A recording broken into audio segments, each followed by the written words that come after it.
Nagaba, who make an answer? Who goes see? Now, I can't answer.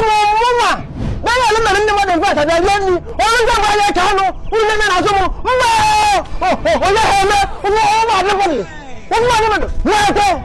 Oh, got it. Yeah, he never answer. Oh, kiss your no got it. Shiano. Orange Gazente. I like your margin in Abonila in Ano. Orange, I don't mean in Abunia in Ano. No, we're here. I fine. Yes. Macazio Kubejo Company, Buffy. Cabo within cases. Yeah, can you write you? Well, ever tell a meeting. Orange by the way. A quarter touching go park and red meat. Because I know them, Nana and the sugar. Folly red meat. Upon her sugar. Above speed. Can you ever see a coil ever? I saw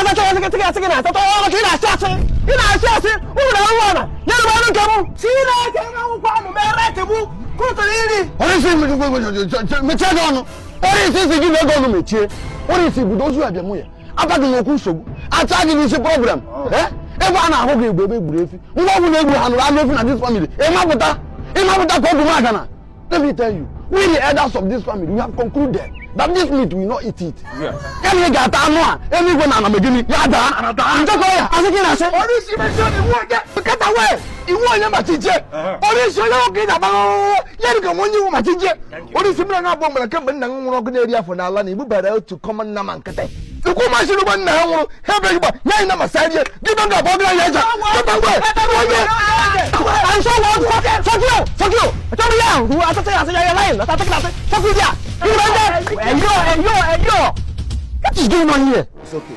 Big bro. Say sit down, it's okay, man. Sit down. It's okay. You know I have a flight to catch in Azerbaijan. It's okay. In the next 10 minutes. Okay. What is going on here? My son, please. Mazi, you know why he is still alive. If this was in Boston, Massachusetts, his head would have been rolling now. Jesus! You know what? Since he wants to eat Nama, I am going to blow his head. Bye. Let me show him, Mazi. Bye. Okay, it's okay. I'll blow him my organ now. Please, So that on his burial, we are going to fly like 55 Nama from Azerbaijan. Let him eat Nama. Oh, no.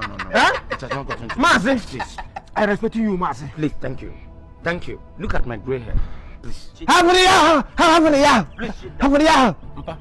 Time ori program ke muri ya pia yishi. Biko. Muri ya pia yishi ya. This man na ma say ya ke muri. Ani ko ni gora ma ko ngade pata men say ya pia this man yishi here.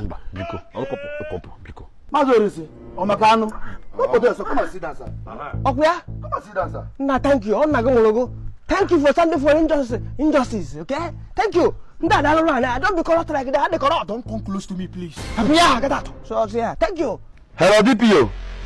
I've seen the idiot that poisoned my father and he's right here with us. You must stop to me now. Stop to me. You